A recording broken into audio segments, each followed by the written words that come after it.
আজকে আমার ফুপির জন্য আমি স্পেশালি নিজ হাতে সবজি খিচুড়ি রান্না করেছিলাম। আর আমার লাস্ট দাওয়াত ব্লগটা সবাই এত এত পছন্দ করেছো, এত ভালো ভালো কমেন্টস করেছো, thank you so much for that.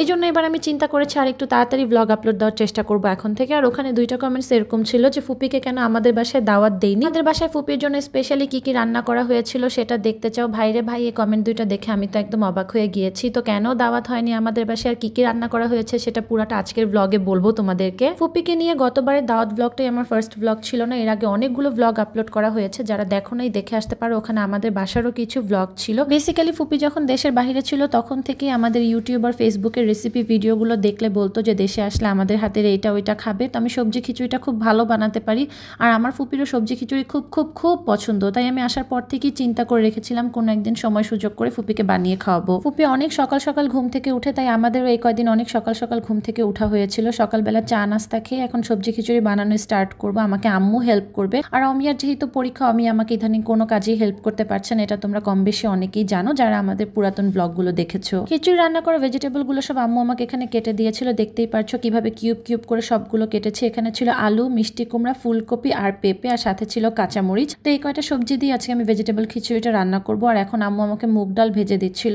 So আজকে আমি আর আম্মু মিলে এই সবজি খিচুড়িটা রান্না করেছি। আর বাসার সবার জন্য যেহেতু রান্না করবো তো একটু বেশি পরিমাণেই রান্না করবো। মুগ ডালটা ভালো মতো ভাজার পরে আম্মু এখানে আমাকে চাল মেপে দিচ্ছিল। আমি এখানে পোলার চাল আর ভাতের চালটা মিক্সড করে নিচ্ছি। পোলার চালটা একটু বেশি পরিমাণে থাকবে আর ভাতের চাল অল্প একটু। তোমরা অনেকেই জানো যে আমি সবজি খিচুড়ি রান্না করলে পোলার চাল আর ভাতের চালটা মিক্সড করে রান্না করি, এতে করে খিচুড়িটা একটু মাখা মাখা হয় আর খেতে কিন্তু অনেক মজা লাগে। যারা এভাবে ট্রাই করো না, এভাবে ট্রাই করে দেখতে পারো। আচ্ছা, এখন কিছু ইম্পর্টেন্ট কথা বলি যেটা অনেকেই জানতে চাচ্ছিলে। তোমরা কম বেশি সবাই জানো যে অমিয়ার প্রফ এক্সাম শুরু হয়েছিল ফুপি আসার কিছুদিন পরেই। এক্সামের টেনশনে আর ভয় অমিয়া তো অর্ধেক শেষ। যারা এই লাইনে পড়াশোনা করেছো বা কারো ভাই বোন আছে যারা ডক্টরি লাইনে পড়াশোনা করেছে, তারা অবশ্যই জানো যে ফিফথ ইয়ার ফাইনাল এক্সামটা কতটা সিরিয়াস আর কতটা ভয়ঙ্কর টাইপের হয়। তো আমার ফুপি বলো বা আমার বাকি ফুপিরা বলো, সবার একটাই কথা ছিল যে অমিয়ার এক্সামে যেন কোনো প্রবলেম না হয়, আমরা সবকিছুর প্ল্যান প্রোগ্রাম এমনভাবেই সেট করব। এরপরে ফুপি এত বছর পরে আসছে, তার উপরে আবার এত এত দাওয়াত ঘোরাঘুরি হচ্ছিল, অমিয়ার মধ্যেও একটা এক্সাইটমেন্ট কাজ করবে, এটাই স্বাভাবিক। বাট এর মধ্যে মধ্যে ওর এক্সামসও চলছিল। তো ফুপির একটাই কথা ছিল যে আমাদের বাসায় যেন কোনো ঝামেলা না হয়, কারণ অমিয়া পরীক্ষার মধ্যে যেন কোনো ব্যাঘাত না ঘটে, আমরা সব প্ল্যান প্রোগ্রাম এমনভাবেই সেট করব। আর সব থেকে বড় কথা হচ্ছে কি, আমার ফুপি আসার পরে তো আমাদের বাসায় উঠেছিল, আমরা যাই খেয়েছি যা করেছি সবকিছু একসাথেই করেছি। ফুপির জন্য তো আমার চাচি আর আম্মু মিলে প্রতিদিনই সবকিছু স্পেশাল ভাবে করার চেষ্টা করেছে। ফুপির পছন্দ অপছন্দের দিকে খেয়াল রেখে কোনটা খাবে কোনটা না খাবে ওরকম ভাবেই সবকিছু করার চেষ্টা করেছে। এরপরে ফুপি মোহাম্মদপুর ছিল অনেকদিন আমার দাদার বাসাতে, তখন ওখানে অনেক দাওয়াত হয়েছে, ওখানে আমরা গিয়েছি। সবকিছুর ব্লগ আস্তে আস্তে একে একে আপলোড করব। সবকিছু একসাথে আপলোড করা হচ্ছে না, তোমরা জানো যে এখন পেজটা আমার একার হাতে আমি হ্যান্ডেল করছি। অমিয়া কোনো ব্লগ এডিট কোনো কিছু তো আমাকে হেল্প করতে পারছে না। সো আমি কখনোই এরকম একা একা পেজ হ্যান্ডেল করিনি, এরকম এডিটিং আমি একা একা কখনোই করিনি। সবকিছু আমার জন্য আসলে এত পরিমাণে টাফ হয়ে গিয়েছে যে কি বলবো। ইচ্ছা ছিল ফুপিকে আমরা আরো যেসব রেসিপিগুলো বানাতে পারি সবগুলো বানিয়ে খাওয়াবো, বাট ফুপির একটাই স্ট্রিক্ট কথা ছিল যে অমিয়ার পরীক্ষায় যেন কোনো হ্যাম্পার না হয়, আগে ওর পড়াশোনা তারপরে সবকিছু। তো অমিয়ার ফাইনাল ইয়ার এক্সামের জন্য আমরা চাইলেও অনেক কিছুর প্ল্যান ছিল, বাট অনেক কিছুই প্ল্যান মোতাবেক করতে পারিনি। বাট তারপরেও যেরকম যতটুকু করতে পেরেছি আলহামদুলিল্লাহ সবকিছুর জন্য। সো যাই হোক, back to my recipe blog. চাল ডাল সবকিছু একসাথে মশলা দিয়ে ভালো মতো ভেজে নেওয়ার পরে এখন আমি ভেজিটেবলগুলো সব দিয়ে দিচ্ছি একসাথে। আমি সবগুলো ভেজিটেবল দিয়ে দিলাম। এখন ভেজিটেবলগুলো দেওয়ার পরে আমি আবার সবগুলো জিনিসকে একসাথে ভালো মতো একটু ভেজে নিব। সত্যি কথা বলতে আজকে আমার মনে মনে একটু টেনশন হচ্ছিল, কারণ নিজেদের জন্য রান্না করলে সবসময় মজা হয়, আর যখন কোনো গেস্টের জন্য রান্না করতে যাই তখন কোনো কিছু কেমন যেন মজা হয় না। আর আমিও বারবার আমাকে নার্ভাস করে দিচ্ছিল যে দেখি আজকে তো ফুপির জন্য রান্না করছো, আজকে কেমন হয়, ইউজুয়ালি তো তোমার হাতের সবজি খিচুড়ি খুব মজা হয়। তাই আমি মনে মনে ভাবছিলাম যে আজকে যদি মজা না হয় তাহলে তো শেষ, আমার নামে একদমই বদনাম হয়ে যাবে যে আমি বলি ভালো রান্না করতে পারি বাট রান্না আসলে একদমই মজা হয়নি। তাই মনে মনে খুবই টেনশন করছিলাম আর দোয়া করছিলাম যেন আজকে সবজি খিচুড়িটা একটু মজা হয়। তো সবকিছু শেষ করে আম্মুকে বললাম যে তুমি পানির পরিমাণটা একটু দেখো, পানির পরিমাণটা আমি বুঝি না। আমি চাচ্ছিলাম না যে বেশি একটা যাও যাও হয়ে যাক, মানে বেশি একটা ল্যাটকা টাইপের হয়ে যাক, একটু মাখা মাখা টাইপের রাখতে চাচ্ছিলাম আমি, কারণ সবজি খিচুড়ি চাইলেও একদম ঝরঝরা করা পসিবল না, এটা একটুখানি মাখা মাখা টাইপেরই হয়ে যায়। তো ফাইনালি আমার সবজি খিচুড়িটা ডান।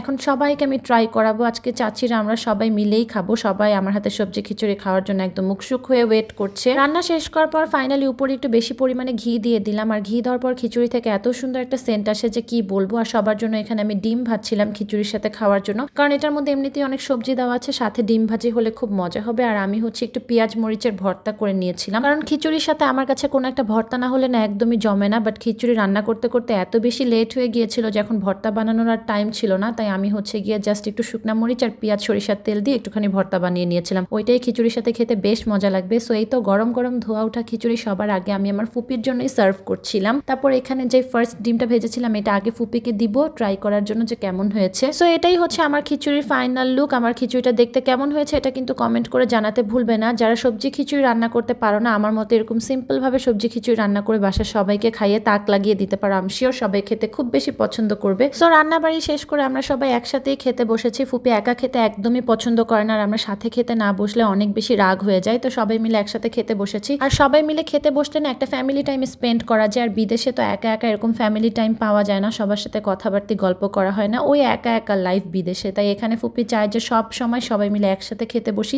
একসাথে টাইম স্পেন্ড করি। এখন বলি আসল কথা, বাসার সবার কাছে আর আমার ফুপির কাছে খিচুড়িটা কেমন লেগেছিল। ফুপি বলেছে যে যেমন তুমি বলো আর যেমন ভিডিওতে দেখা যায় তার থেকেও খেতে অনেক বেশি মজা হয়েছিল সবজি খিচুড়িটা। এটা ছিল তার 2-3 দিন পরের একটা ভিডিও ক্লিপ। এখানে দেখতেই পারছো ফুপি অনেক অনেক ড্রেস কিনে নিয়ে আসছে। আজকে আমার টেইলার ভাইয়াটাকে বাসায় ডেকেছিলাম ফুপি মোহাম্মদপুর চলে যাওয়ার পরে, যে ভাইয়ার কাছে সব ড্রেস একবারে বানা দিব। এত ড্রেস আমার পক্ষে নিয়ে যাওয়া পসিবল হয়নি, আর নিয়ে গিয়ে বানা দেওয়াটা আমার কাছে খুব ঝামেলা মনে হচ্ছিল। আর তাছাড়া আমার এই টাইমে এত বেশি ব্যস্ততা চলছিল যে আমার নাকে মুখে দম নেওয়ার টাইম ছিল না। আমি কখন টেইলারে যাব কখন আসবো, তাই ভাইয়াকে বাসায় ডেকে নিয়েছিলাম যে সব ড্রেস একবারে বানা দিয়ে দিব আমি। এরপরে তো ফুপি আরো অনেক অনেক ড্রেস কিনেছিল, সেগুলো তোমাদেরকে আস্তে আস্তে দেখাবো। তো আজকে ড্রেসগুলো কোথা থেকে কিনেছিল এটাও কিন্তু আমি বলে দিব। তো এই ব্ল্যাক এন্ড হোয়াইটটা, এরপরে পিঙ্ক কালারটা, এগুলো ছিল গঙ্গার 3 পিস। এই 3 পিসটা আমার এত বেশি পছন্দ হয়েছে সত্যি কথা বলতে। এগুলোর ভিতর কি টাইপের ওয়ার্ক করা ছিল সেটাও তোমাদেরকে একটুখানি দেখাচ্ছি। প্রতিটা 3 পিস কটনের মধ্যে ছিল। আমার ফুপি কটন লাভার, কটনের ড্রেস পরতে খুবই বেশি পছন্দ করে। সিনথেটিক জর্জেট এই টাইপের ড্রেস ফুপি পরতে পারে না। তো এই ড্রেসগুলোর মধ্যে সুতার কাজ করা ছিল, আর কাজগুলো দেখো ফিনিশিংটা কি পরিমাণ সুন্দর। আমি টেইলার ভাইয়াকে স্পেশালি এক একটা ড্রেস আলাদা আলাদা করে বুঝিয়ে বলছিলাম, কারণ আমার ফুপি একটু খুঁতখুঁতে টাইপের, ড্রেসের গলা উনার স্পেসিফিক করা থাকে, উনি ছড়ানো গলা পরে না। দেন এক একটা ড্রেসের মাপ যদি নষ্ট হয়ে যায় সেটাও পরবে না। তাই আমি পার্সোনালি প্রত্যেকটা ড্রেস টেইলার ভাইয়াকে বুঝিয়ে বলছিলাম, কারণ উনি আমার উপর বিশ্বাস করে প্রতিটা ড্রেস বানাতে দিয়ে গিয়েছে। এই গ্রিন কালার 3 পিসটা অনেক বেশি সুন্দর ছিল। এটাও কিন্তু গঙ্গা ক্যাটালগের 3 পিস ছিল। আর আমার ওড়নাগুলো খুব বেশি পছন্দ হয়েছে প্রত্যেকটা ড্রেসের সাথে।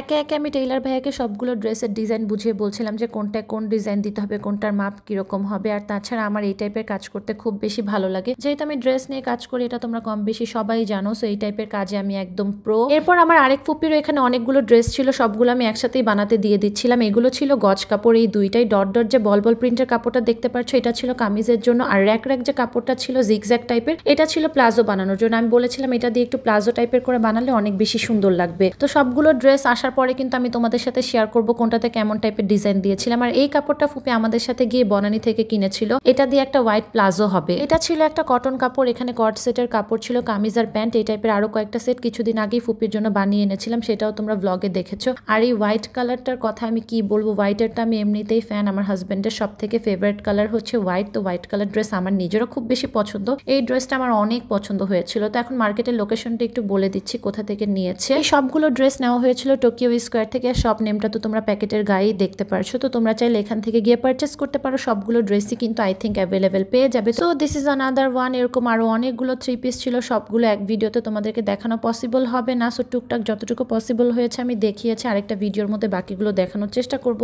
আজকের ভিডিওটা এই পর্যন্তই ছিল। আশা করছি সবার কাছে ভিডিওটা অনেক বেশি ভালো লেগেছে। আর ভালো লাগলে কিন্তু আমাদের পেজে একটা ফলো দিতে ভুলবেন, আর ভিডিওতে লাইক কমেন্ট শেয়ার করতে একদমই ভুলবেন। আল্লাহ হাফেজ এভরিওয়ান।